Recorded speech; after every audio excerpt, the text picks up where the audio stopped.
ವೇದ ಮತ್ತು ವಿಜ್ಞಾನ, ಆಸ್ಟ್ರಾನಮಿ ಮತ್ತು ಆಸ್ಟ್ರಾಲಜಿ, ಜ್ಯೋತಿಷ್ಯ ಶಾಸ್ತ್ರ ಮತ್ತು ಈಗಿನ ಆಧುನಿಕ ವಿಜ್ಞಾನ ಎಲ್ಲವೂ ಕೂಡ ಅತ್ಯಂತ ಪ್ರಮುಖವಾದ ಜ್ಞಾನದ ಸ್ತರಗಳಾಗಿವೆ. ವಿಜ್ಞಾನ ಮತ್ತು ಧರ್ಮ ಸೇರಿದಾಗ ಮತ್ತು ಜ್ಯೋತಿಷ್ಯ ಶಾಸ್ತ್ರ ನಮ್ಮ ಋಷಿ ವಿಜ್ಞಾನಿಗಳು ಕೊಟ್ಟಂತಹ ಅಮೂಲ್ಯವಾದ ಭೌಗೋಳಿಕ ಶಾಸ್ತ್ರ, ಇವೆರಡೂ ಸಮ್ಮಿಳಿತವಾದಾಗ ಕೆಲವು ಪ್ರಶ್ನೆಗಳು ಉದ್ಭವ ಆಗುತ್ತವೆ. ಇವತ್ತಿನ ಇಸ್ರೋದಲ್ಲಿ ಇರುವ ವಿಜ್ಞಾನಿಗಳ ವೆಂಕಟೇಶ್ವರ ಶರ್ಮಾ ಮತ್ತು ಶ್ರೀವಿದ್ಯಾ ಅವರು ಕೂಡ ಮಹಾ ವಿಜ್ಞಾನಿಗಳು. ಆ ನಿಟ್ಟಿನಲ್ಲಿ ನಿರಂತರ ಕೆಲಸ ಮಾಡಿಕೊಂಡು ಬಂದಂಥವರು.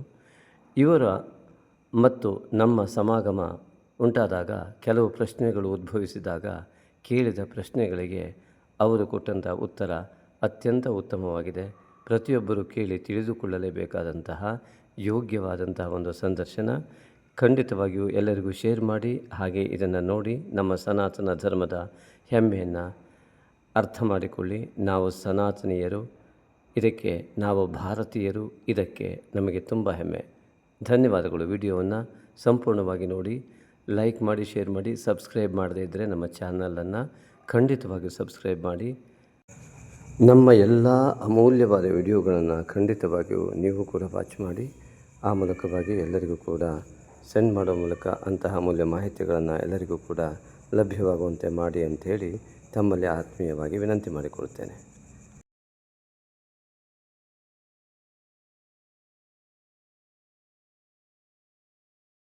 ನಮಸ್ತೆ. ಶ್ರೀವಿದ್ಯಾ ವೆಂಕಟೇಶ್ವರ ಶರ್ಮಾ ಅವರೇ, ನಾವು ಭಾರತದಾದ್ಯಂತ ತಿರುಗಾಡ್ತಾ ಇಸ್ರೋದಲ್ಲಿ ಎಷ್ಟೋ ವರ್ಷಗಳ ನಿರಂತರ ಸೇವೆ ಮಾಡ್ತಾಯಿದ್ದೀರಾ. ಇಂತಹ ಒಂದು ಸಂದರ್ಭದಲ್ಲಿ ಈ ಗ್ರಹಗಳು, ಆಸ್ಟ್ರಾನಮಿ ನೀವು ನಿರಂತರವಾಗಿ ಅದೇ ಕೆಲಸವನ್ನು ಮಾಡಿದವರು. ಹಾಗಾಗಿ ಈ ನಮ್ಮ ಭಾರತೀಯ ನೆಲದಲ್ಲಿ ಸನಾತನ ಧರ್ಮದಲ್ಲಿ ಈ ಗ್ರಹಗಳ ಬಗ್ಗೆ ಅತಿ ಹೆಚ್ಚಿನ ಅಧ್ಯಯನ ಜ್ಯೋತಿಷ್ಯ ಶಾಸ್ತ್ರದಿಂದ ಆಗಿದೆ, ಭೂಗೋಳ ವಿಜ್ಞಾನ. ಹಾಗಾಗಿ ನೀವು ಒಂದು ವಿಜ್ಞಾನಿಗಳಾಗಿ ಇವತ್ತಿನ ಒಂದು ಆಧುನಿಕ ಯುಗದಲ್ಲಿ ಈ ಗ್ರಹಗಳೆಲ್ಲ ಮನುಷ್ಯನ ಮೇಲೆ ಪ್ರಭಾವ ಬೀರ್ತದೆ ಅನ್ನೋದನ್ನು ಯಾವ ರೀತಿಯಾಗಿ ನೀವು ಅದನ್ನು ಸ್ವೀಕರಿಸ್ತೀರಾ ಮತ್ತು ನಿಮ್ಮ ಅಭಿಪ್ರಾಯ ಏನು? ನಮಸ್ಕಾರ. ನಾನು ಸೈಂಟಿಸ್ಟು, ದೇಶದಲ್ಲಿ ಒಂದು ಔಟ್ಸ್ಟ್ಯಾಂಡಿಂಗ್ ಸೈಂಟಿಸ್ಟ್.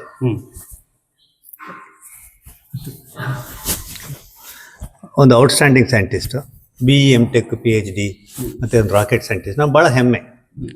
ರಿಯಲಿ 35 ವರ್ಷದ ಸತತವಾದಂಥ ಒಂದು ಅಧ್ಯಯನ ಮತ್ತು ನನ್ನ ಎಕ್ಸ್ಪೀರಿಯನ್ಸ್ ಎಲ್ಲ, ಅದೇನು ಸೈನ್ಸ್ ಅಂತ ಹೇಳ್ತೀವಿ, ನನಗೆ ಸೈನ್ಸ್ ಬಗ್ಗೆ ಭಾಳ ಹೆಮ್ಮೆ. ಅದ್ರ ಜೊತೆಯಲ್ಲಿ ನಾನು ಸ್ಪಿರಿಚುವಲ್ ಕೂಡ. ಎಲ್ಲಿ ಸೈನ್ಸ್ ಎಂಡ್ ಆಗುತ್ತೆ ಅಲ್ಲಿ ಸ್ಪಿರಿಚುವಾಲಿಟಿ ಸ್ಟಾರ್ಟ್ ಆಗುತ್ತೆ ಅಂತ ಭಾಳ ಸ್ಟ್ರಾಂಗ್ ಆಗಿ ನಂಬಿದವನು ನಾನು. ಹೀಗೆ ನೋಡ್ತಾ ಹೋದರೆ ಇವಾಗ ಗ್ರಹಗತಿಗಳ ಬಗ್ಗೆ ನಾವು ನೋಡ್ತಾ ಹೋದರೆ, ಸೂರ್ಯ ಈ ಒಂದು ಸೌರಮಂಡಲಕ್ಕೆ ಸೂರ್ಯನೇ ಅಧಿಪತಿ. ಈ ಸೂರ್ಯನ ಅಧಿಪತ್ಯದಲ್ಲಿ ನಮಗೆ ಈ ಗ್ರಹಗಳಿದೆ. ಇವಾಗ ಸೂರ್ಯ ಮತ್ತು Mercury, Venus, Earth, Mars, Jupiter, Uranus, Saturn, Uranus, Neptune, Pluto, ಈ ರೀತಿಯಾಗಿ ಈ ಒಂದು ಸೌರಮಂಡಲ. ಈ ಸೌರಮಂಡಲಕ್ಕೆ ಅಧಿಪತಿ ಸೂರ್ಯ. ಆ ಸೂರ್ಯನಿಂದನೇ ಎಲ್ಲ ಥರದ ಬೆಳಕು ಬರೋದು ಅಂತ ನಮಗೆ ಖಚಿತವಾದಂಥ, ಎಲ್ಲರೂ ನಂಬುವಂಥದ್ದು, ಸೈಂಟಿಸ್ಟ್ ಆಗಿ ಮತ್ತು ಸಾಮಾನ್ಯರಾಗಿ ನಂಬುವಂಥ ಒಂದು ವಿಷಯ. ಇದರಲ್ಲಿ ನಾವು ನೋಡಿದ್ರೆ ಈ ಸೂರ್ಯನ ಪಾತ್ರ ಬಂದ್ಬಿಟ್ಟು 98.2%. ಈ ಸೋಲಾರ್ ಸಿಸ್ಟಮಲ್ಲಿ ಅವನದು ಕಾಂಟ್ರಿಬ್ಯೂಷನ್, ವೆಯ್ಟಲ್ಲಾಗಲಿ ವಾಲ್ಯೂಮಲ್ಲಾಗಲಿ, ಈ ಸೋಲಾರ್ ಸಿಸ್ಟಮ್ನ ಒಂದು ಸಿಸ್ಟಮ್ ಅಂತ ಒಂದು ಆಬ್ಜೆಕ್ಟ್ ಅಂತ ತೊಗೊಂಡ್ರೆ ಅದ್ರ ಸೂರ್ಯನ ಕಾಂಟ್ರಿಬ್ಯೂಷನ್ 98.2%. ಬಾಕಿ ಎಲ್ಲ ಗ್ರಹಗಳದ್ದು ಕಾಂಟ್ರಿಬ್ಯೂಷನ್ ಬಂದ್ಬಿಟ್ಟು 0.8%. ಅದರಲ್ಲಿ ಅರ್ತ್ ಮಾತ್ರ ನೋಡಿದ್ರೆ, ಈಗ ಅರ್ತ್ ಬಂದ್ಬಿಟ್ಟು 3rd planet from the sun. Earth ಬಂದ್ಬಿಟ್ಟು ಜುಪಿಟರ್ಗಿನ್ನ, ಸ್ಯಾಟರ್ನ್ಗಿನ್ನ ಎಲ್ಲ ಭಾಳ ಚಿಕ್ಕದು. ಅಂದರೆ 0.16% ನಮ್ಮ ಅರ್ತ್. ಇವಾಗ ನಾವು ನೋಡಿದ್ರೆ ಅರ್ತ್ ಅದು ಇನ್ ದ ಸೋಲಾರ್ ಸಿಸ್ಟಮ್ನ ಎಷ್ಟು ಚಿಕ್ಕದು ಅಥವಾ ಎಷ್ಟು ದೊಡ್ಡದು ಅನ್ನೋದನ್ನು ನಾವು ಅರ್ಥ ಮಾಡ್ಕೋಬೋದು. ಹೀಗೆ ಸೂರ್ಯನಿಂದ ಬರುವಂಥ ಎನರ್ಜಿ ಕಂಪ್ಲೀಟಾಗಿ ಎಲ್ಲ ಸೋಲಾರ್ ಸಿಸ್ಟಮನ್ನು ನಡೆಸುವಂಥ ಒಂದು ಕಾರ್ಯ ನಡೆಯುತ್ತೆ. ಇದರಲ್ಲಿ ಚಂದ್ರನ ಪಾತ್ರ ಕೂಡ ಬಹಳ ಮುಖ್ಯವಾದದ್ದು. ಇವಾಗ ಚಂದ್ರ ಬಂದ್ಬಿಟ್ಟು ಭೂಮಿಯಿಂದ ಒಂದು ಭಾಗವಾಗಿ ಹೊರಬಂದಂಥ ಭಾಗ. ಭೂಮಿ ಮತ್ತು ಚಂದ್ರ ಒಂದೇ ಹೇಳ್ತಾರೆ, ಒಂದೇ ಸ್ಟ್ರಕ್ಚರ್, ಒಂದೇ ಸ್ಟ್ರಕ್ಚರಿಂದ ಅದು ಸ್ಪ್ಲಿಟ್ ಆಗಿ ಭೂಮಿ ಜೊತೆಯಲ್ಲಿ ಇರುವಂಥ ಒಂದು ವಸ್ತು. ಹೀಗೆ ನಾವು ನೋಡ್ತಾ ಹೋದರೆ ಒಂದೊಂದು ಗ್ರಹಕ್ಕೂ ಒಂದೊಂದು ಥರದ ಗುರುತ್ವಾಕರ್ಷಣೆ ಇದೆ. ಹೇಗೆ ಈ ಒಂದು ಸೌರಮಂಡಲದಲ್ಲಿ ಈ ಗ್ರಹಗಳು ಇವಾಗ ಸರ್ಕ್ಯುಲರ್ ಆಗ್ಬೋದು, ಇಲ್ಲಾಂದರೆ ಓವಲ್ ಶೇಪಲ್ಲಿ ಆಗ್ಬೋದು, ಹೇಗೆ ಇದು ಆ ಒಂದು ಪಥದಲ್ಲಿ ಚಲಿಸ್ತಾ ಇದೆ ಅಂತಂದರೆ ಅದಕ್ಕೆ ಇರುವಂಥ ಒಂದು ಗುರುತ್ವಾಕರ್ಷಣೆ. ಇವಾಗ ಭೂಮಿಯ ಗುರುತ್ವಾಕರ್ಷಣೆ ಒಂದಿದೆ. ಅದೇ ರೀತಿ ನೋಡಿದ್ರೆ ಮೆರ್ಕ್ಯುರಿ ವೀನಸ್ದು ಗುರುತ್ವಾಕರ್ಷಣೆ ಭೂಮಿಗಿಂತ ಜಾಸ್ತಿ ಇದೆ. ಇವಾಗ ಮೆರ್ಕ್ಯುರಿ ಅದೇ ರೀತಿ ಮೆರ್ಕ್ಯುರಿ, ವೀನಸ್, ಅರ್ತ್, ಮಾರ್ಸ್ ನೋಡಿದ್ರೆ ಅಲ್ಲಿ ಇನ್ನೂ ಕಡಿಮೆ ಇರುತ್ತೆ. ಚಂದ್ರನ ನೋಡಿದ್ರೆ ಚಂದ್ರ ಬಂದ್ಬಿಟ್ಟು 5 ಲಕ್ಷ ಕಿಲೋಮೀಟರ್ ದೂರ ಭೂಮಿಯಿಂದ. ಚಂದ್ರನಲ್ಲಿ ಗುರುತ್ವಾಕರ್ಷಣೆ 1/6 ಆಫ್ ದಿ ಅರ್ತ್. ಭೂಮಿಯಲ್ಲಿ ಎಷ್ಟಿದೆ ಅದು 1/6. ಅದೇ ರೀತಿ ಮಾರ್ಸಲ್ಲಿ ನೋಡಿದ್ರೆ ಮಾರ್ಸಲ್ಲಿ 276 ಆಫ್ ದ ಅರ್ತ್, ಅಂದರೆ ಅಷ್ಟು ಕಡಿಮೆ ಇರುತ್ತೆ ಮಾರ್ಸಲ್ಲಿ. ಯಾವಾಗ ಭೂಮಿಯಿಂದ ಅಂದರೆ ಸೂರ್ಯನಿಂದ ಡಿಸ್ಟೆನ್ಸ್ ಜಾಸ್ತಿ ಆಗ್ತಾ ಹೋಗುತ್ತೋ ಹಾಗೆ ಆ ಗುರುತ್ವಾಕರ್ಷಣೆ ಕಡಿಮೆ ಆಗ್ತಾ ಹೋಗುತ್ತೆ. ಅದೇ ರೀತಿಯಾಗಿ ಆ ಒಂದು ಏನು ಗುರುತ್ವಾಕರ್ಷಣೆ ಇದೆ ಒಂದು ಗ್ರಹಕ್ಕೂ ಇನ್ನೊಂದು ಗ್ರಹಕ್ಕೂ, ಆ ಗುರುತ್ವಾಕರ್ಷಣೆಯಿಂದ ಅಟ್ರಾಕ್ಷನ್ ರಿಪಲ್ಷನ್ಸ್ ಅಂತ ಹೇಳ್ತೀವಿ. ಮತ್ತು ಸೆಂಟ್ರಿಫ್ಯೂಗಲ್ ಮತ್ತು ಸೆಂಟ್ರಿಫ್ಯೂಟಲ್ ಫೋರ್ಸ್ ಅಂತ ಹೇಳ್ತೀವಿ. ಈ ಸೆಂಟ್ರಿಫ್ಯೂಗಲ್ ಫೋರ್ಸಿಂದ ಮತ್ತು ಈ ಗುರುತ್ವಾಕರ್ಷಣೆಯಿಂದ ಆ ಒಂದು ಗ್ರಹಗಳು ಆ ಪಥದಲ್ಲಿ ಚಲಿಸ್ತಾ ಇದೆ. ಇದು ಸೈಂಟಿಫಿಕಲಿ ಪ್ರೂವನ್. ಇದನ್ನು ಅಸ್ಟ್ರಾಲಜಿ ಕೂಡ ಒಪ್ಕೊಳ್ಳುತ್ತೆ. ಅಸ್ಟ್ರಾಲಜರ್ಸ್ ಕೂಡ ನಮ್ಮ ಸನಾತನ ಧರ್ಮದಲ್ಲಿ ಸಾವಿರಾರು ವರ್ಷಗಳ ಹಿಂದೆ ಇದು ಉಲ್ಲೇಖನ ಮಾಡಿದ್ದಾರೆ. ಹೀಗೆ ನಾವು ನೋಡ್ತಾ ಹೋದಾಗ ಒಂದು ಗ್ರಹದ ಮೇಲೆ ಇನ್ನೊಂದು ಗ್ರಹ ಡೆಫಿನೆಟ್ ಆಗಿ ಪರಿಣಾಮ ಬೀರ್ತಾ ಇರೋದ್ರಿಂದನೇ ಆ ಪಥದಲ್ಲಿ ಅದು ಚಲಿಸ್ತಾ ಇದೆ. ಇಲ್ಲದೇ ಇದ್ರೆ ಆ ಪಥದಲ್ಲಿ ಚಲಿಸೋಕ್ಕೆ ಸಾಧ್ಯ ಇರ್ತಾ ಇರಲಿಲ್ಲ. ಇದು ಒಂದು ಭಾಳ ಮುಖ್ಯವಾದ ಅರ್ಥ ಮಾಡ್ಕೊಳ್ಳುವಂಥದ್ದು. ಅದಾದಮೇಲೆ ಭೂಮಿ ಮಾತ್ರ ತೊಗೊಂಡ್ರೆ, ಭೂಮಿ ಇವಾಗ ಯಾವ ರೀತಿಯಾಗಿ 24 hours ಎ ಡೇ ಒಂದು rotation on its own Axis, ಮತ್ತು 365 days 365 ಡೇ ಓವರ್ ದ ಸನ್, ಅಂದರೆ ಸೂರ್ಯನ ಸುತ್ತ ಬರೋದಕ್ಕೆ 365 ದಿನಗಳು. ಇದೆಲ್ಲ ಆಗೋದಕ್ಕೆ ಕಾರಣ ಮೇಜರಾಗಿ ಒಂದು ಸೂರ್ಯ, ಇನ್ನೊಂದು ಚಂದ್ರ. ಮತ್ತು ಭೂಮಿ ಬಂದ್ಬಿಟ್ಟು ಒಂದು 22 degrees ಆ್ಯಂಗಲಲ್ಲಿ ಟಿಲ್ಟ್ ಆಗಿದೆ. ಅದಕ್ಕೆ ಕಾರಣ ಚಂದ್ರ. ಇವಾಗ ನಮ್ಮ ಸನಾತನ ಧರ್ಮದಲ್ಲಿ ನೋಡಿದ್ರೆ ಸೂರ್ಯ ಚಂದ್ರರನ್ನೇ ಬಹಳ ಮುಖ್ಯವಾಗಿ ತೋರಿಸ್ತಾರೆ. ಆ ಮುಖ್ಯವಾದ ಕಾರಣ ಏನಂತಂದರೆ ಭೂಮಿ ಈ ರೀತಿಯಾಗಿ ಒಂದು ಆ್ಯಂಗಲಲ್ಲಿ ಇರೋದಕ್ಕೆ, ಮತ್ತು ಇಲ್ಲಿ ಹೇಗೆ ಎನ್ವೈರ್ಮೆಂಟ್ ಇರೋದಕ್ಕೆ, ಮತ್ತು ಸೀಸನ್ಸ್ ಅಂತ ಏನು ಹೇಳ್ತೀವಿ ಆ ಸೀಸನ್ಸ್ ಆಗೋದಕ್ಕೆ, ಮತ್ತು 24 hours ಎ ಡೇ ಆ ಸೈಕಲ್ ಬರೋದಕ್ಕೆ ಕಾರಣಗಳು ಅಂದ್ಬಿಟ್ಟು ಸೂರ್ಯ ಚಂದ್ರಗಳು ಮೇಯ್ನು, ಮತ್ತು ಬಾಕಿ ಗ್ರಹಗಳು ಕೂಡ ಈಕ್ವಲಿ ಇಂಪಾರ್ಟೆಂಟ್. ಇದನ್ನು ನಾವು ಫಸ್ಟ್ ಅರ್ಥ ಮಾಡ್ಕೋಬೇಕು. ಸೈಂಟಿಫಿಕಲಿ ಪ್ರೂವನ್ ಇದು. ಇಲ್ಲದೆ ಹೋದರೆ ಆಗಿರೋಕ್ಕೆ ಸಾಧ್ಯನೇ ಇಲ್ಲ. ಇವಾಗ ನಾವು ನೋಡ್ತಾ ಇರ್ಬೋದು, ಭೂಮಿಯ ವೇಗ ಜಾಸ್ತಿ ಆಗ್ತಾ ಇದೆ ಅಂತ ನಾವೊಂದು ಇದನ್ನು ಕೇಳಿದ್ವಿ. ಓವರ್ ದ ಇಯರ್ಸ್ ಭೂಮಿದು ವೇಗ ಜಾಸ್ತಿ ಆಗ್ತಾ ಇದೆ, ಅದು ಟಿಲ್ಟ್ ವೇರಿಯೇಷನ್ ಆಗ್ತಾ ಇದೆ. ಯಾಕೆಂದರೆ ಆ ಚಂದ್ರನ ಎಫೆಕ್ಟಿಂದ ಆಗ್ತಾ ಇದೆ, ಚಂದ್ರನಲ್ಲಿ ಬದಲಾವಣೆ ಆಗ್ತಾ ಇದೆ, ಚಂದ್ರನ ಗತಿ ಚೇಂಜ್ ಆಗ್ತಾ ಇದೆ, ಚಂದ್ರನ ಡಿಸ್ಟೆನ್ಸ್ ಚೇಂಜ್ ಆಗ್ತಾ ಇದೆ. ಇದು ಸೈಂಟಿಫಿಕ್ ಆಗಿ ಮೆಷರ್ಡ್ ಡೇಟಾ. ಸೊ ಈ ರೀತಿಯಾಗಿ ಈ ಸೋಲಾರ್ ಸಿಸ್ಟಮಲ್ಲಿ ಒಂದು ಗ್ರಹದ ಮೇಲೆ ಇನ್ನೊಂದು ಗ್ರಹ ಪರಿಣಾಮ ಬೀಳ್ತಾ ಇರಬೇಕಾದ್ರೆ ಭೂಮಿಯಲ್ಲಿರುವಂಥ ಮನುಷ್ಯನ ಮೇಲೆ, ಆ ಜೀವಿಗಳ ಮೇಲೆ ಖಂಡಿತವಾಗಿ ಪರಿಣಾಮ ಬೀರಲೇಬೇಕಲ್ವಾ? ಖಂಡಿತವಾಗಿಯೂ ಸೈನ್ಸ್ ಇದು.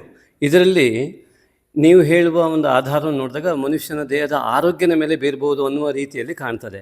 ಜೀವನದ ಆಗುಹೋಗುಗಳ ಮೇಲೆ ಇದು ಪರಿಣಾಮ ಬೀರ್ತದೆಯೇ? ಅದನ್ನು ನಿಖರವಾಗಿ ನಾವು ಹೇಳೋದಕ್ಕೆ ಡಿಫ್ರೆಂಟ್ ಸೈನ್ಸ್ನಲ್ಲಿ ನೋಡಬೇಕಾಗುತ್ತೆ.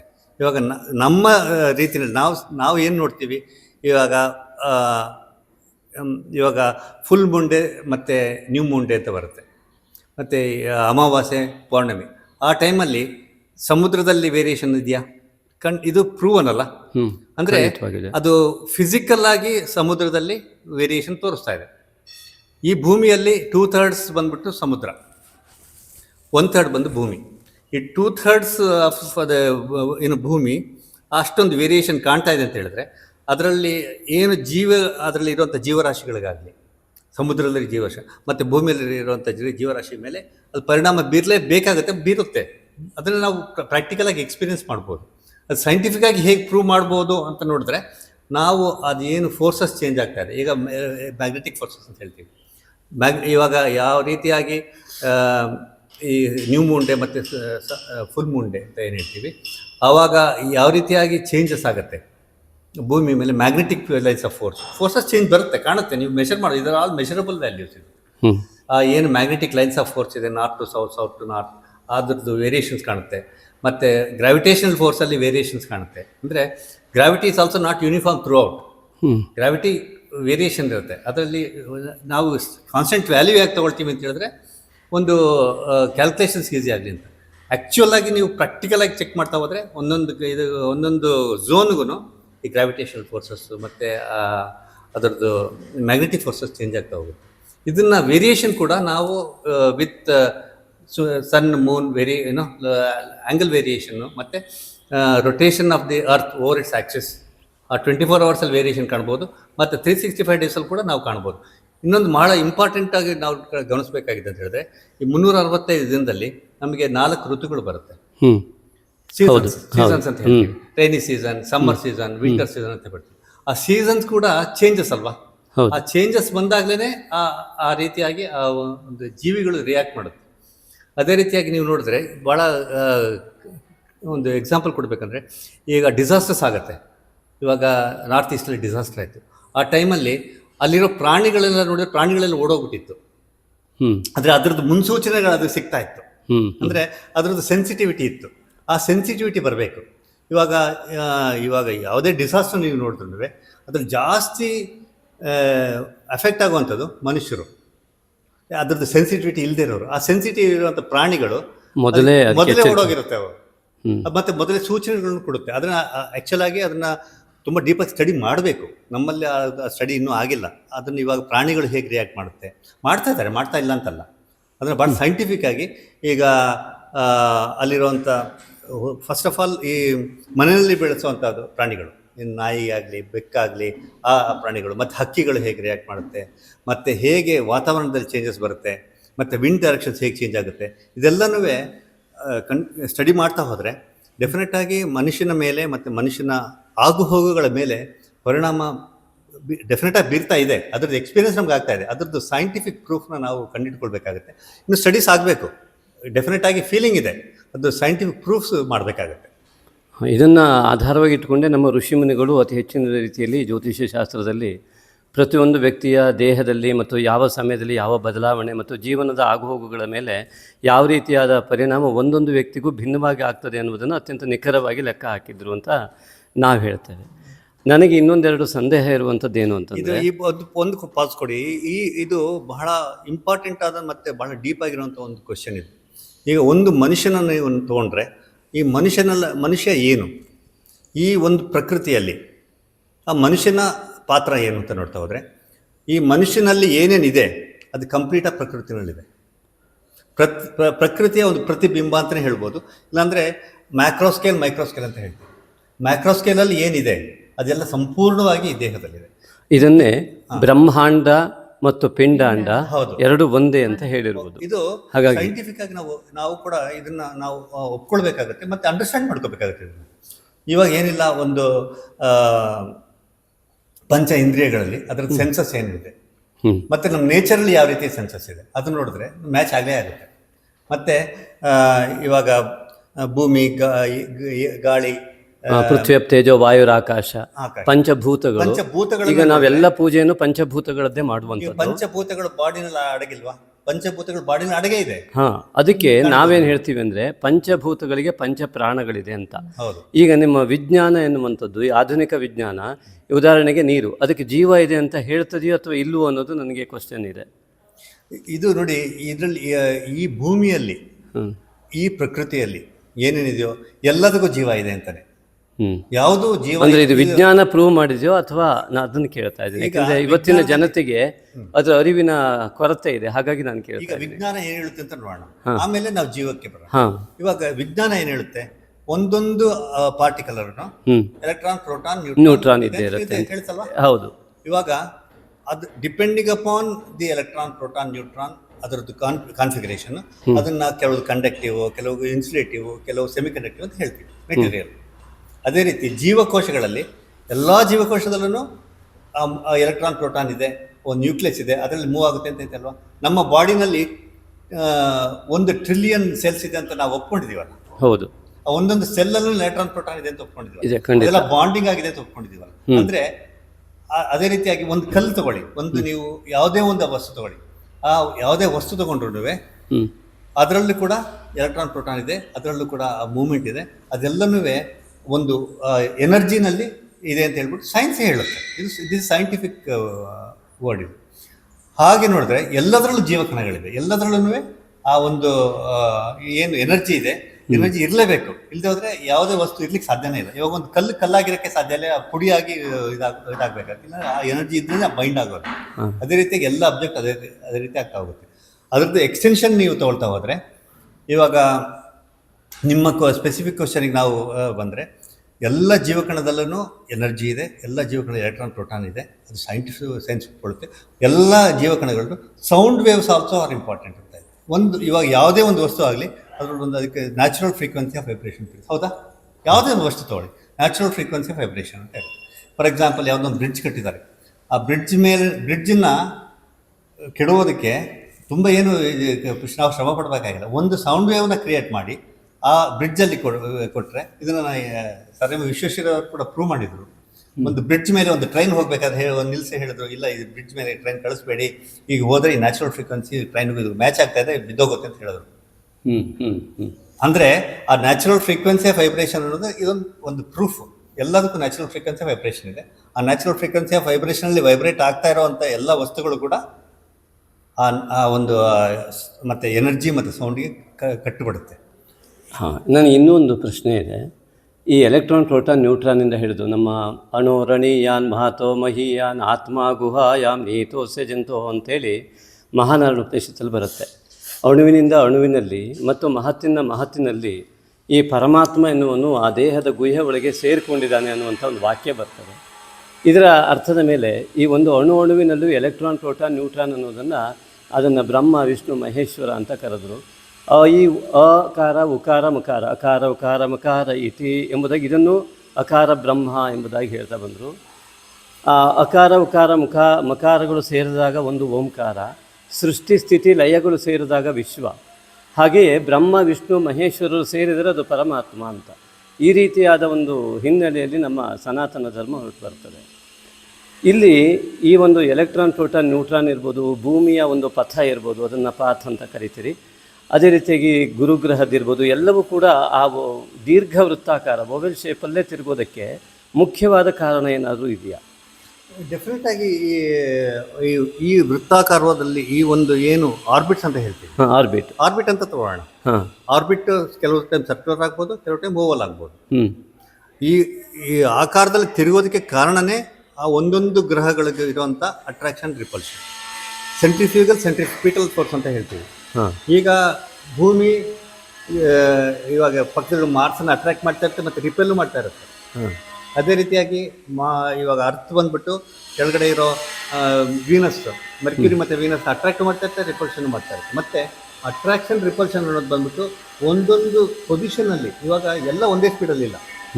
ಇವಾಗ ನೋಡಿ, ಒಂದು ಬಹಳ ಇಂಪಾರ್ಟೆಂಟ್ ಏನಂದರೆ, ಒಂದೊಂದು ಗ್ರಹದ ಈ ಸ್ಪೀಡಿನ ವ್ಯತ್ಯಾಸಕ್ಕೆ ಗ್ರಹದ ಆಕಾರ ಕಾರಣವಾ? ಆಕಾರ ಕಾರಣ, ಡಿಸ್ಟೆನ್ಸು ಕಾರಣವಾ? ಸೂರ್ಯನಿಂದ ಮುಂದಿರುವಂಥ ಡಿಸ್ಟೆನ್ಸ್ ಇಲ್ಲ, ಡಿಸ್ಟೆನ್ಸ್ ಮಾತ್ರ ಅಲ್ಲ, speed and velocity. Distance covered in a particular time. Velocity, speed ಮಾತ್ರ ಅಲ್ಲ. ಸೂರ್ಯನಿಂದ ಇದು ಅದೇ, ಇದು ಜ್ಯೋತಿಷದಲ್ಲೂ ತುಂಬಾ ಚೆನ್ನಾಗಿ ಹೇಳ್ತಾರೆ. ಎಲ್ಲಾನು ಅದ್ರ ಪಾಡಿಗೆ ತುರ್ಕೊಂಡಿರುತ್ತೆ. ಇದಕ್ಕಿದಾಗ ಒಂದು ಮುಂದಕ್ಕೆ ಹೋದಾಗ ನಾವು ಅದು ಜ್ಯೋತಿಷದಲ್ಲಿ ವಕ್ರಿಸ್ಕೊಂಡಿದೆ ಅಂತ ಒಂದು ಪದ, ವಕ್ರಗತಿ ಅಂತ ಹೇಳ್ತೀವಿ, ರೆಟ್ರೋಗ್ರೇಡ್ ಅಂತ. So it is there in astronomy also. ಅಸ್ಟ್ರಾನಮಿಯಲ್ಲೂ ಇದೆ, ಅಸ್ಟ್ರಾಲಜಿ ಮಾತ್ರ ಅಲ್ಲ, ಅಸ್ಟ್ರಾನಮಿಯಲ್ಲೂ ಇದೆ. ಸೊ ಅದು ಡಿಪೆಂಡ್ ಆಗುತ್ತೆ. ಇವಾಗ ನಾವು ಮೊನ್ನೆ ಮಾರ್ಸ್ ಮಿಷನ್ ಕಳಿಸಿದಾಗ ಒಂದು ವಿಂಡೋ ಬರುತ್ತೆ ನಮಗೆ. ಆ ವಿಂಡೋನಲ್ಲಿ ಮಾಡಿದ್ರೆ ಬೇಗ ಲಾಂಚ್ ಮಾಡ್ಬೋದು, ಕರೆಕ್ಟ್ ಆಗಿ ಲಾಂಚ್ ಮಾಡ್ಬೋದು, ಲಾಂಚ್ಗೆ ಅನುಕೂಲವಾಗಿರುತ್ತೆ ಅಂತ ಅದು ಒಂದು ವಿಂಡೋ ಕೊಡ್ತಾರೆ. ಆ ವಿಂಡೋ ನೋಡಿದ್ರೆ ಅಸ್ಟ್ರಾಲಜಿಯಲ್ಲಿ ಹಿಂದೆ ಎಷ್ಟೋ ಜನ ಕಂಡುಹಿಡಿದಿದ್ದಾರೆ. ಅವಾಗ ಏನು ಈ ತರ ಗ್ರಂಥಗಳಲ್ಲಿ ಮಾತ್ರ ಬಂದಿರೋದು, ಜನಕ್ಕೆ ಅದನ್ನ ನಾವು ವಿಸ್ತಾರವಾಗಿ ಹೇಳ್ಕೊಟ್ಟಿಲ್ಲ. ಅದೇ ಲ್ಯಾಕ್ ಆಗೋದು. Astrology is a very pure science, ಅದು ಜನಕ್ಕೆ ಹೋಗ್ಬೇಕು. ಇದೆಲ್ಲ ಇದೆ, ಏನೆಲ್ಲ ಸೈನ್ಸ್ ಅಲ್ಲಿ ಇದೆಯೋ ಅದಕ್ಕಿಂತ 100ರಷ್ಟು ಅಸ್ಟ್ರಾಲಜಿಯಲ್ಲಿ ಇದೆ. ನೀವು ಒಂದು ವಿಜ್ಞಾನಿಗಳಾಗಿ ಈ ಮಾತನ್ನು ಹೇಳ್ತಾ ಇರೋದು ನಮ್ಗೆ ತುಂಬ ಸಂತೋಷ ಆಗ್ತದೆ. ನಿಜವಾಗ್ಲೂ ನೀವು ಚಂದ್ರಯಾನ 3 ನೀವೇನು ಮಾಡಿದ್ರಿ, ಆ ಅಕ್ಯುರೇಟ್ ಇದಕ್ಕೆ ಶಿವಶಕ್ತಿ ಅಂತ ಪಾಯಿಂಟ್ ಹೆಸರು ಮಾಡಿದ್ರು. ನನ್ನ ಒಂದು ವ್ಯಾಖ್ಯಾನ ಅದಕ್ಕೆ ಏನಿದೆ ಅಂತಂದರೆ, ಶಿವ ಅನ್ನೋ ಶಬ್ದಕ್ಕೆ ಅರ್ಥ ಏನಿದೆ ಅಂದರೆ, ಶಿವಂ ಭದ್ರಂ ಕಲ್ಯಾಣಂ ಮಂಗಳಂ ಶುಭಂ ಅಂತ. ಅಂದರೆ ಒಳ್ಳೆಯದನ್ನೆಲ್ಲವೂ ಶಿವ ಅಂತೇಳಿ ಯಾವ ಈ ಒಂದು ಓವೆಲ್ ಪಾತ್ ಇದೆ ಅಥವಾ ನಾವು ಆರ್ಬಿಟ್ ಅಂತ ಏನು ಕರೆದ್ರಿ, ಈ ರೀತಿ ತಿರುಗೋದ್ರಿಂದ ಒಂದಕ್ಕೊಂದು ಕ್ಲಾಶ್ ಆಗದೆ ಅದು ಒಳ್ಳೆಯದಾಗಿ ನಡೀತಾ ಇದೆ ಅಂತ. ಹಾಗಾಗಿ ಅದನ್ನು ಒಳ್ಳೆಯದನ್ನು ಈ ಪರಮಾತ್ಮನನ್ನು ಹುಡುಕಲಿಕ್ಕೆ ಹೊರಟಂತಹ ಋಷಿಮುನಿಗಳು ಈ ರೀತಿಯಾದಂತಹ ಪಾತನ್ನು ಕಾಣ್ತಾರೆ.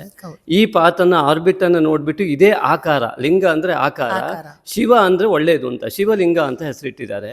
ಅದನ್ನು ನಾವು ನೋಡ್ಲಿಕ್ಕೆ ಹೋದರೆ ಬಾಣಲಿಂಗ ಅಂತಲೂ ಕರೀತಾರೆ. ಯಾಕೆಂದರೆ ಶಿವ ಶಕ್ತಿ ಅಂದರೆ ಮೂವ್ಮೆಂಟು, ಶಿವ ಅಂದರೆ ಒಳ್ಳೆಯದು. ಯಾವ ಗ್ರಹ ಇದೆಯೋ ಅದು ಶಿವ. ಈಗ ಉದಾಹರಣೆ ಭೂಮಿ ತಿರುಗ್ತಾ ಇದೆ, ಇದು ಭೂಮಿ ಶಿವ ಆದರೆ ಅದು ತಿರುಗುವಂತಹ ಶಕ್ತಿ ಇದೆಯಲ್ಲ, ಅದನ್ನು ಶಿವಶಕ್ತಿ ಅಂತ ಕರೆದು ಅರ್ಧನಾರೀಶ್ವರ ತತ್ವವನ್ನು ಹೇಳಿದಾಗೆ ನಮಗೆ ಭಾಸ ಆಗ್ತದೆ. ಹಾಗಾಗಿ ಇಲ್ಲಿ ಇದನ್ನು ಈ ಚಂದ್ರಯಾನ 3ನಲ್ಲೂ ಸರಿಯಾದ ಸಮಯಕ್ಕೆ ಸರಿಯಾದ ರೀತಿಯಲ್ಲಿ ಸರಿಯಾದ ಜಾಗಕ್ಕೆ ಸರಿಯಾಗಿ ಕುಳಿತುಕೊಂಡಾಗ ಶಿವ, ಅದು ಮೂವ್ಮೆಂಟ್ ಇದ್ದಿದ್ದಕ್ಕೆ ಶಕ್ತಿ ಮತ್ತು ಸರಿಯಾದ ಜಾಗಕ್ಕೆ ತಲುಪಿದ್ದಕ್ಕೆ ಶಿವ ಅಂತ ಹೇಳಿ. ಹಾಗಾಗಿ ಇದು ಶಿವಶಕ್ತಿ ಅಂತ ಇಟ್ರು ಅಂತ ನಾನು ಅಂದ್ಕೊಂಡಿದ್ದೆ. 100% ನೀವು ಹೇಳೋದು ಕರೆಕ್ಟ್, ಸತ್ಯ. ಸತ್ಯದ ಮಾತು.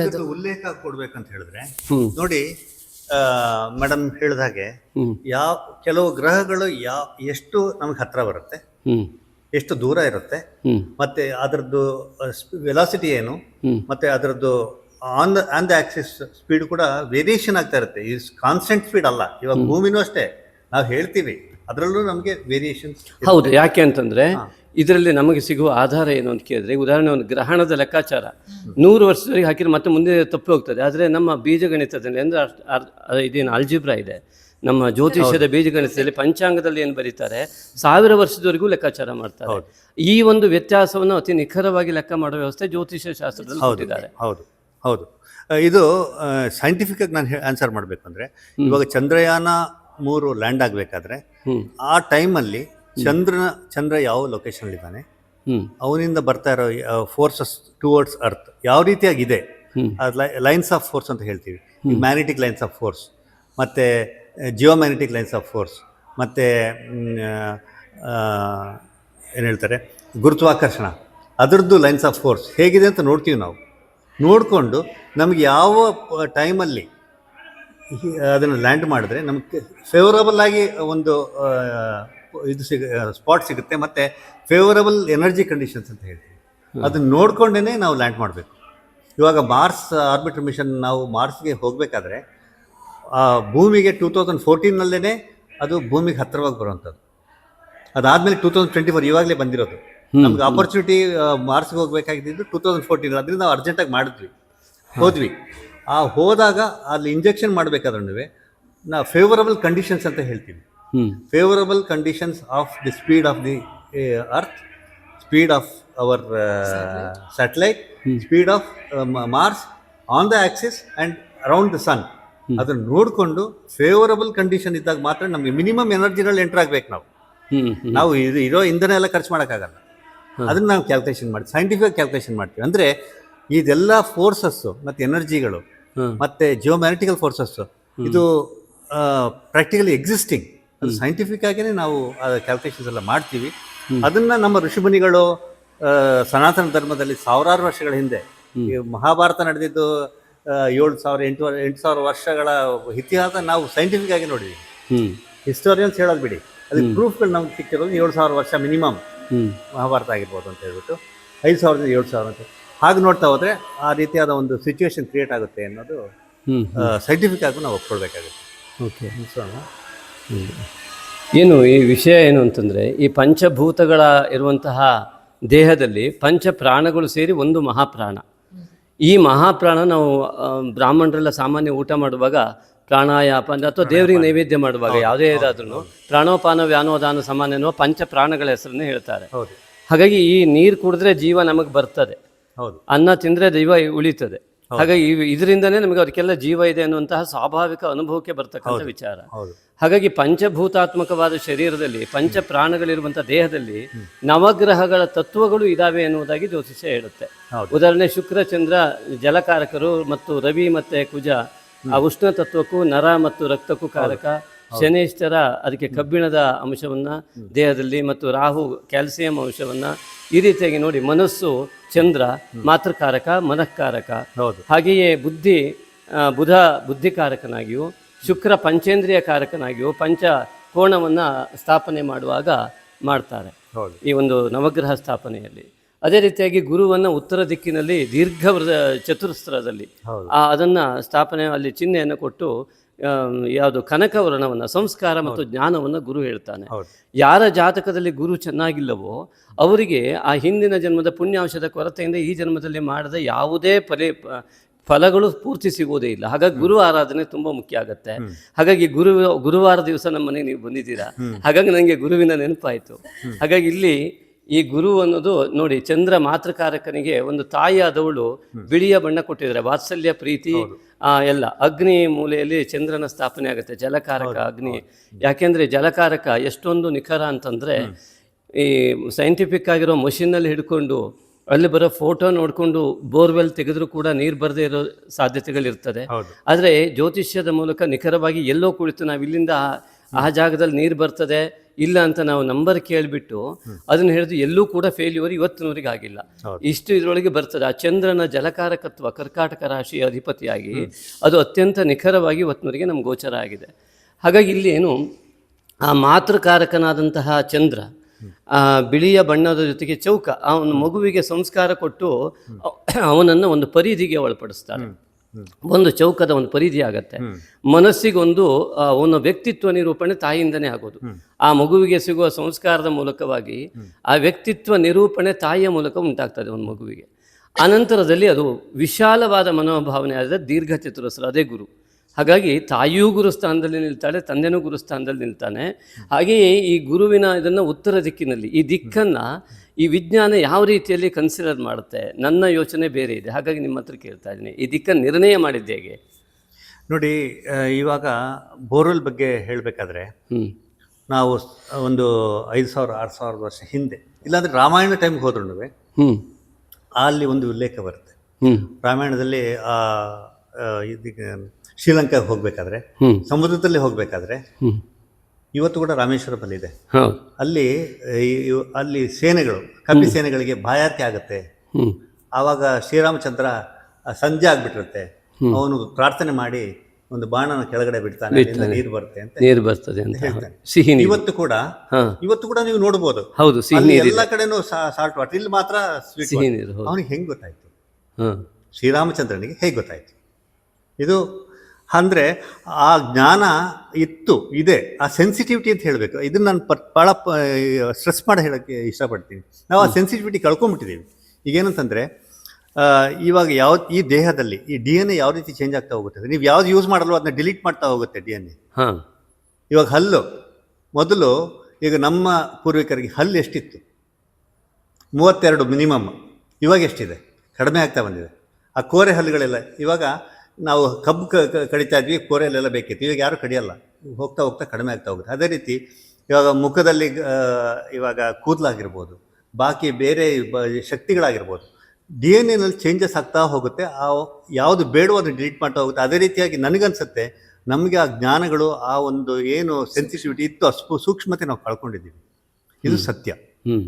ಅದೇ ರೀತಿ ನೀವು ಮಹಾಭಾರತ ಕಾಲಕ್ಕೆ ಬನ್ನಿ. ಮಹಾಭಾರತ ಕಾಲದಲ್ಲಿ ಬಂದಾಗ್ಲೂ ಭೀಷ್ಮ ಪಿತಾಮಹರು ಮಲಗಿರ್ಬೇಕಾದ್ರೆ ನೀರು ಕೇಳ್ತಾರೆ. ಅಲ್ಲೂ ಕೂಡ ಬಾಣ ಹೊಡೆದು ಅಲ್ಲಿಂದ ನೀರು ಅವ್ರಿಗೆ ಹೇಳ್ತಾನೆ, ಚೊಂಬಲ್ ತೊಗೊಂಬರ್ತೀನಿ ಅಂತಾನೆ. ನನಗೆ ಚೊಂಬಲ್ ಬೇಡ, ನನಗೆ ಭೂಮಿಯಿಂದ ಕೊಡು ಅಂತ ಹೇಳ್ತಾನೆ. ಯಾವ ಡೈರೆಕ್ಷನ್ ಕೊಡಬೇಕು ಅಂತ ನಿನ್ನ ಶಕ್ತಿಯಿಂದ ನೀನು ನೋಡು, ನನಗೆ ಎಲ್ಲಿಂದ ನೀರು ಕೊಟ್ಟರೆ ನನಗೆ ಗಂಗೆ ಬರ್ತಾಳೆ, ನೋಡಿ ಕೊಡು ಅಂತ ಹೇಳ್ತಾನೆ. ಅವ್ರಿಗೆ ಗೊತ್ತಿರುತ್ತೆ ಅಲ್ಲಿನೂ 7 ನಾವು ಏನು ಸಪ್ತ ನದಿಗಳು ಅಥವಾ 7 ನದಿಗಳು ಅಂತ ಹೇಳ್ತೀವಿ, ಯಾವ ನದಿಯಿಂದ ನೀರು ಬೇಕು ಅಂತ ಅವ್ರಿಗೆ ಹೇಳ್ತಾನೆ. ನನಗೆ ಗಂಗೆಯಿಂದ ನೀರು ಬೇಕು ಅಂತ ಕೇಳ್ತಾರೆ. ಆವಾಗ ಅವ್ನು ಪ್ರಾರ್ಥನೆ ಮಾಡಿ ಒಂದು ಬಾಣ ಬಿಡ್ತಾನೆ, ಆವಾಗ ಡೈರೆಕ್ಟಾಗಿ ಅವ್ರ ಬಾಯಿಗೆ ನೀರು ಬರ್ತದೆ. ಹೌದಾ? ಹೌದು. ಇದು ಸಾವಿರಾರು ವರ್ಷಗಳ ಹಿಂದೆ ಉಲ್ಲೇಖ ಆಗಿರೋಂಥದ್ದು. ಅಂದರೆ ಆ ಸೆನ್ಸಿಟಿವಿಟಿ ಇತ್ತು ಅನ್ನೋದು ನಾನು ನಿಮಗೆ ತೋರಿಸ್ಕೊಡ್ತಾ ಇದ್ದೀನಿ. ಆ ಸೆನ್ಸಿಟಿವಿಟಿ ನಾವು ಬರ್ತಾ ಬರ್ತಾ ಕಳ್ಕೊಂಡ್ಬಿಟ್ಟಿದ್ದೀವಿ. ಮತ್ತು ನಮ್ಮ ಪೂರ್ವಿಕರು ಬಹಳ ಬುದ್ಧಿವಂತರು. ಅವರು ಎಲ್ಲ ಗ್ರಹಗಳನ್ನು ದೇವರುಗಳು ಅಂತ ಹೇಳಿದರು.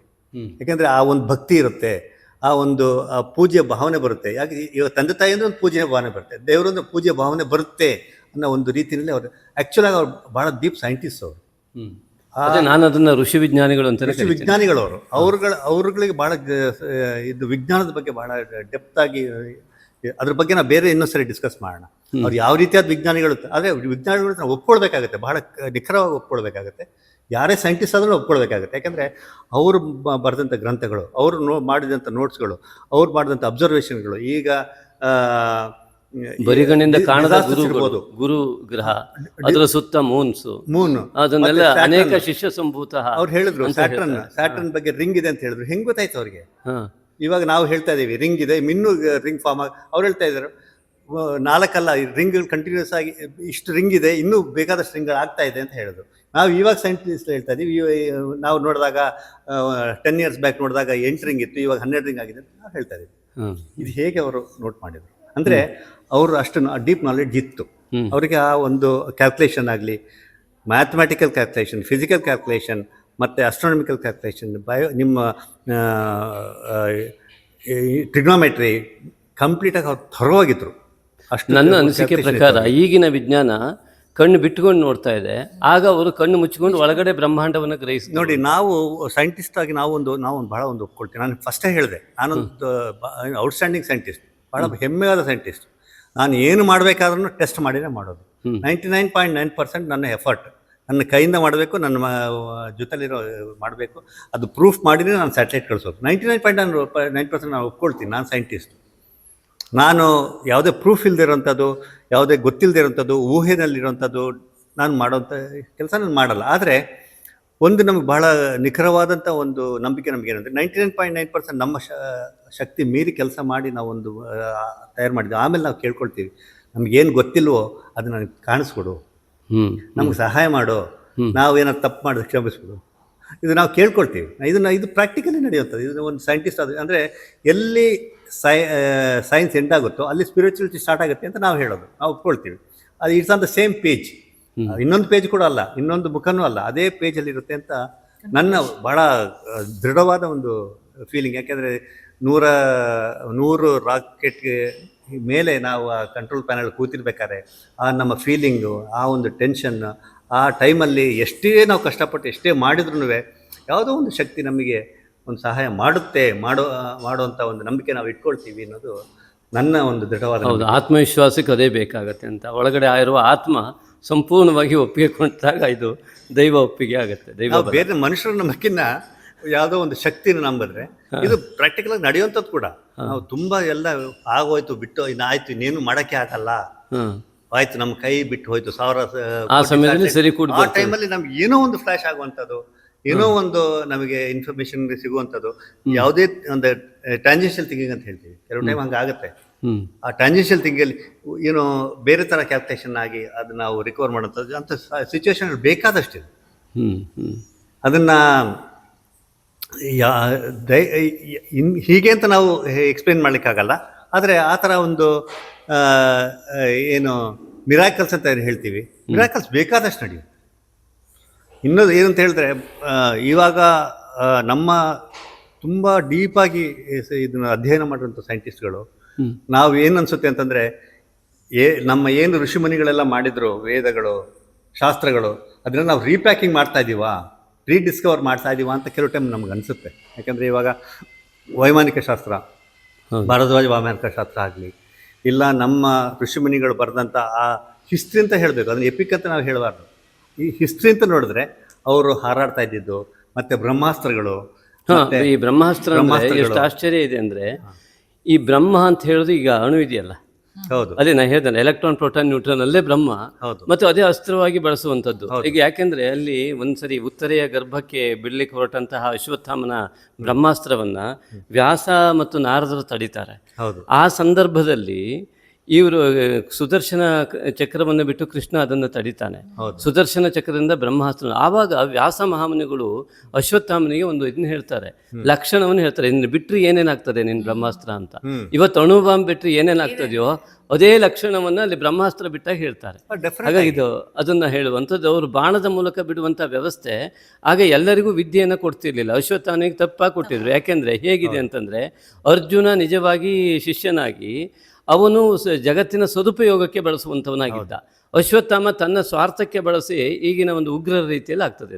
ಇದು ಅಂದ್ರೆ ದುರುಪಯೋಗ ಅಂತ. ಎಕ್ಸ್ಟೆನ್ಷನ್ ಈಗನೂ ನೀವು ಭೂಮಿನಲ್ಲಿ ನೋಡಿದ್ರೆ, ಇವತ್ತು ಕೂಡ ನಮ್ಮದೇ ಭೂಮಿನಲ್ಲಿ ನಮ್ಮ ಅಣು ಶಕ್ತಿಗಳು ಏನೇನಿದೆ ಅದು ಕೆಲವು ರಾಂಗ್ ಹ್ಯಾಂಡ್ಸ್ಗೆ ಹೋಗ್ಬಿಡುತ್ತೆ ಅಂತ ಹೆದರಿಕೆ ನಮ್ಗಿಲ್ವಾ? ಇದೆ, ಖಂಡಿತ ಇದೆ. ನಮಗ್ ಬಿಡಿ, ನಮ್ಮ ದೇಶಕ್ಕೆಲ್ಲ, ಬಾಕಿ ದೇಶಕ್ಕಿಲ್ವಾ? ಇದಕ್ಕಾಗಿ ಎಲ್ಲ ದೇಶಕ್ಕೂ ಆ ಒಂದು ಹೆದರಿಕೆ ಇದೆ. ಇವಾಗ ಯಾವುದೇ ದೇಶ ತಗೊಳ್ಳಿ, ನಾವು ಇಂಥ ದೇಶ ಅಂತ ಹೇಳಬಾರ್ದು, ತಪ್ಪಾಗುತ್ತೆ.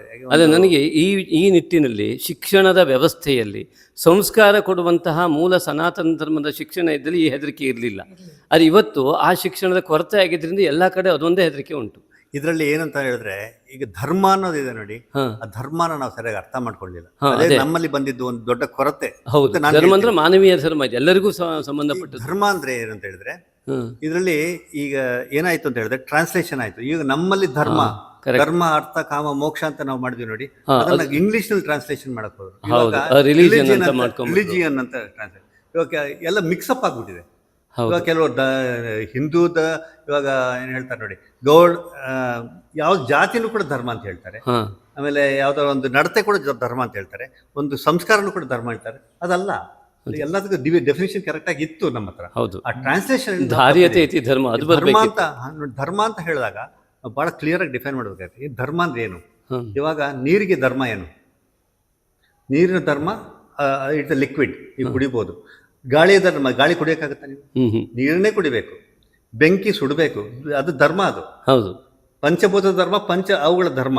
ಆದ್ರೆ ಇವಾಗ ಬೆಂಕಿ ಬಂದ್ಬಿಟ್ಟು ನಾನು ಆಕಾಶ ಹಾಕ್ತೀನಿ, ಆವರಿಸ್ಕೊಳ್ತೀನಿ, ಸಾಧ್ಯನಾ? ಆಗೋದಿಲ್ಲ. ಅದೇ ರೀತಿ ಆಕಾಶ ನಾನು ಬೆಂಕಿ ಹಾಕ್ತೀನಿ, ಅದರಿಂದ ಅವ್ರವ್ರ ಧರ್ಮ ಇದೆ. ಇವಾಗ ಆನೆ ತಿನ್ನೋದು ಹುಲ್ಲೆ, ಅದ್ರ ಧರ್ಮ. ಅದು ಮಾಂಸ ತಿನ್ನುತ್ತಾ? ಇಲ್ಲ. ಸಿಂಹ, ಹುಲಿ, ಅದು ಮಾಂಸ ತಿನ್ನುತ್ತಾ? ಇದು ಧರ್ಮ. ಅದೇ ರೀತಿ ಮಾನವ ಧರ್ಮ ಅಂತ ಇದೆ. ಅದು ನಿಮ್ಮ ಈ ಏನು ಜಾತಿ ಕುಲ ಅದಿದೆ, ಅದಕ್ಕಿಂತ ಮೇಲಿರೋದು. ಅದು ಎಲ್ಲರೂ ಯೂನಿವರ್ಸಲ್, ಎಲ್ಲರೂ ಪಾಲನೆ ಮಾಡಬೇಕಾದಂಥದ್ದು. ಅದು ಧರ್ಮ ಅನ್ನೋದು ಎಲ್ರಿಗೂ ಒಂದೇ. ಪ್ರಾಣಿ ಧರ್ಮ, ಪ್ರಾಣಿಗಳ ಧರ್ಮ ಇರ್ಬೋದು. ಮನುಷ್ಯ ಧರ್ಮ ಆದಾಗ ಆ ಮನುಷ್ಯರೆಲ್ಲರೂ ಲೀವ್ ಅಂಡ್ ಲೆಟ್. ಜಗತ್ತಿನಲ್ಲಿ ಮನುಷ್ಯನಾಗಿ ಹುಟ್ಟಿದವನು ಎಲ್ಲರೂ ಅನುಸರಿಸುವ ಏಕೈಕ ಧರ್ಮ ಅಂದ್ರೆ ಲೀವ್ ಅಂಡ್ ಲೆಟ್ ಲೀವ್. ನೀನು ಬದುಕು, ಬೇರೆಯವ್ರನ್ನು ಬದುಕಬೇಕು, ಇದೇ ಆ ಧರ್ಮ. ಅದನ್ನು ನಮ್ಮ ಸನಾತನ ಧರ್ಮದಲ್ಲಿ ಬಹಳ ಕ್ಲಿಯರ್ ಆಗಿ ಉಲ್ಲೇಖನ ಇದೆ, ಅದ್ರ ಕ್ಲಿಯರ್ ಆಗಿ ಡೆಫಿನೇಷನ್ಸ್ ಇದೆ. ಅದಾದ್ಮೇಲೆ ನಾವೆಲ್ಲ ಮಿಕ್ಸಪ್ ಮಾಡ್ಕೊಂಡ್ಬಿಟ್ಟಿದ್ವಿ. ಹೌದು, ಅದಾದ್ಮೇಲೆ ಬಂದಿದ್ದು ನಿಮ್ಮ ವ್ಯಾಸ ಮಹರ್ಷಿಗಳು ಹೇಳ್ತಾರೆ ಇದನ್ನ, ಆತ್ಮನಃ ಪರಿಕ್ಲೇಶಾನಿ ಅನ್ಯೇಷಾಂನ ಸಮಾಚರೇ. ನನಗೆ ಆಗದೆ ಇರೋದನ್ನು ಮತ್ತೊಬ್ಬರಿಗೆ ಮಾಡಬಾರ್ದು. ಹೌದು, ಇದನ್ನ ಧರ್ಮ ಅಂತ ವ್ಯಾಖ್ಯಾನ ಕೊಡ್ತಾರೆ ಒಂದು ಕಡೆ. ಹೀಗೆ ನಾವು ನಮ್ಮ ಅರ್ಥಗಳನ್ನ ನಮ್ಮ ಅಂಡರ್ಸ್ಟ್ಯಾಂಡಿಂಗ್ ಕ್ಲಿಯರ್ ಆಗಿರ್ಬೇಕು. ಅದು ಕ್ಲಾರಿಟಿ ಬಂದಿಲ್ಲ, ಬರಬೇಕು. ಅದು ಬಹಳ ಇಂಪಾರ್ಟೆಂಟ್ ಆಗಿ. ಇವಾಗ ಧರ್ಮದಲ್ಲಿ ಯಾವುದೇ ಧರ್ಮ ಅಂತ ನೀವು ಡಿಫೈನ್ ಮಾಡಿದ್ರೆ, ಬೇರೆ ಒಂದು ವಸ್ತುಗಾಗಲಿ, ಒಂದು ಪ್ರಾಣಿಗಾಗಲಿ, ಒಂದು ತೊಂದರೆ ಮಾಡಬೇಕು, ಕಷ್ಟ ಕೊಡಬೇಕು ಅನ್ನೋದು ಧರ್ಮದಲ್ಲಿ ಬರಲ್ಲ. ಅದು ಎಗೇನ್ಸ್ಟ್ ಧರ್ಮ ಆಗುತ್ತೆ. ನೀವು ಯಾವುದೇ ತಗೊಳ್ಳಿ, ಹೌದು, ಒಂದು ಧರ್ಮ ಅಂತ ಡಿಫೈನ್ ಮಾಡಿದ್ರೆ ಅದಕ್ಕೆ ನನಗೇನು ಬೇಕು, ನಂದು ಏನಿದೆ, ನನ್ನ ಆ ಒಂದು ಪರಿಸರಕ್ಕೆ ಹೊಂದುವಂಥ ಒಂದು ಕೆಲಸ ಮಾಡುವಂಥದ್ದನ್ನೇ ಧರ್ಮ ಅಂತಲೇ ಹೇಳೋದು. ಅದನ್ನು ಆಗಿ ಇಟ್ಕೊಂಡು ಬಾಕಿದೆಲ್ಲನೂ ಅದನ್ನು ನಾವು ಏನು ಫಾಲೋ ಮಾಡ್ತಾ ಬಂದಿದ್ದೀವಿ ಅದನ್ನು ಕರೆಕ್ಷನ್ಸ್ ಆಗಬೇಕು. ಧನ್ಯವಾದಗಳು. ತುಂಬ ಇವತ್ತು ನಿಮಗೆ ತುಂಬ ತೊಂದರೆ ಕೊಟ್ಟಿದ್ದೀವಿ ನಾವು, ಆದರೂ ಕೂಡ ತುಂಬ ಸಂತೋಷ ಆಯಿತು. ಇನ್ನು ಮುಂದಿನ ಒಂದು ವಿಷಯಗಳನ್ನ ಮತ್ತೆ ನಾವು ಜೊತೆಯಲ್ಲಿ ನೋಡೋಣ. ತುಂಬ ಧನ್ಯವಾದಗಳು. ನಮಸ್ಕಾರ.